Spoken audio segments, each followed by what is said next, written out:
Well, Deion Sanders can do anything he wants to build his program. I just don't agree with his tactics. I treated the players like they were my stepchildren. I treated them good. Welcome to the Dark Times channel. And before I get started, make sure you guys go ahead and hit that like button for me. And if you're not new to the channel and you enjoy the content so far on this channel, make sure you go ahead and hit that subscribe button for me as well. And so let's go ahead and get into it. Yesterday I posted a video in regards to Deion Sanders' first win against TCU, number 17th ranked TCU. When none of y'all was supporting us, he had our back. You believed, didn't you? I did. All right. What's up, boss? You believe now? You hold on. Oh no. Do you believe that? Huh?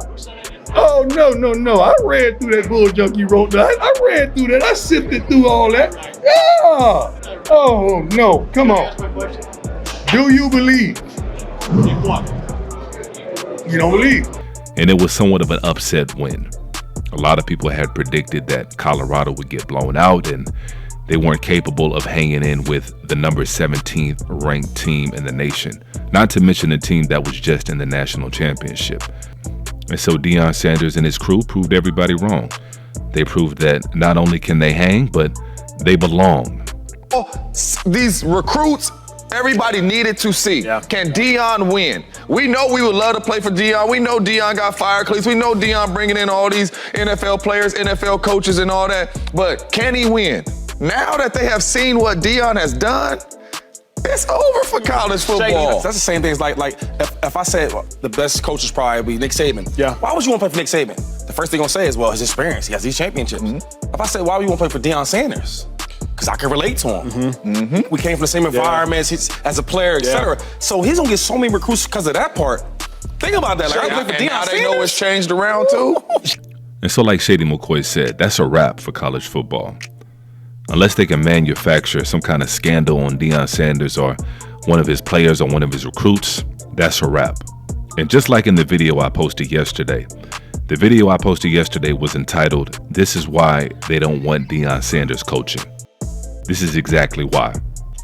No coach in college football wanted to see Deion get this one done. They didn't. True. Nobody. No. If you look at that roster, they got a lot of NFL coaches. No doubt. That I played with. Mm-hmm. Yeah. So like the best part, I just think if I was a high school kid and I could do all over again, right? Yeah. Who wouldn't want to play for Deion Sanders, right? No doubt. Somebody that you idolize as an icon, as what he was as a player. Yeah. Now I can learn from him. I could get all the tricks. Yeah. You know what I'm saying? Then you got the NFL coaches there. Then the crazy thing is, at practice, you got guys like Warren Sapp coming in there talking to you. Yep. Think about that. And I'm going to go up there and talk to them running backs. And just like I mentioned in the video the other day, who wouldn't want to play for Deion Sanders? Who wouldn't want to play for prime time? You're talking about one of the greatest athletes of all time. And somebody mentioned this in the comment section the other day. They brought up Bo Jackson. Bo Jackson's up there as well. But as far as longevity and being the best at his position, you're talking about one of the best athletes of all time. Who wouldn't want to play for that? What parent that grew up idolizing Deion Sanders and watching Deion Sanders wouldn't want to send their offspring to play for Deion Sanders? Somebody that could relate, somebody that you know cares on a different level. And so there's a certain level of trust right off the bat. Not to mention, like I said, you're talking about one of the greatest athletes of all time. There's several coaches out there. Off the top of my head, Eddie George. Eddie George is coaching at Tennessee State, I believe. I could be wrong. Somebody correct me in the comment section. But Eddie George tried to get a coaching job at his alma mater, Ohio State. Wasn't having it. And so he had to go the long route. Like a lot of other legends. He should be coaching at Ohio State. He should have had an opportunity to coach at Ohio State. You're talking about Eddie George, one of the all-time leading rushers. Heisman winner Eddie George. You telling me he can't recruit some of the best kids in the country? Because when we're talking about college football, we're talking about recruiting. We're talking about recruiting and being a motivator.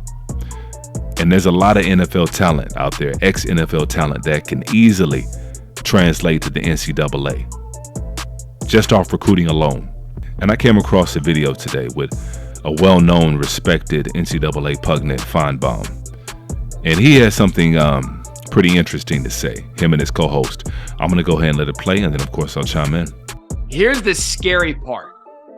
We know in college football that a coach instilling belief in his team is probably 90% of the battle, right?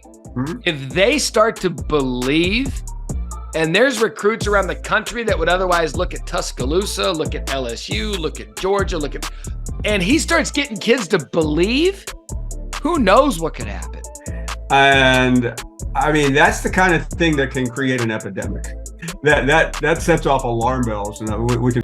There's not going to be anything left for the white people. I mean, all the players are black. I mean, the only thing that the whites control is the coaching jobs. And so shout out to Finebaum and Jimmy the Greek for that matter, because they were speaking facts. When I posted that clip the other day, the infamous clip of Jimmy the Greek having a moment of truth on live television, I wasn't trying to take a shot at any particular community. I wasn't trying to take a shot at Jimmy the Greek. I'm happy Jimmy the Greek said that. I have no problem with what Jimmy the Greek said. I think he was being honest. I think he was giving America a glimpse into how things really work. He was giving America a glimpse into reality, this reality. And it's just survival. It comes down to survival.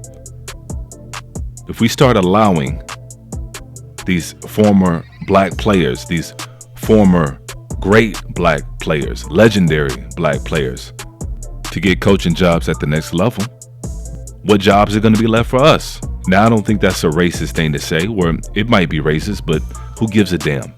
It's the reality of the situation. If somebody is in a position of power and in a position of control, why would they want to give that up? What's going to be left for me?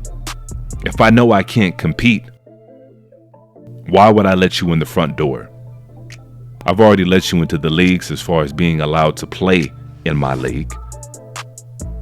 That's jobs and that's food you're taking off my table. Now I'm going to let you coach? Nah, it don't work like that. That's not how the world works.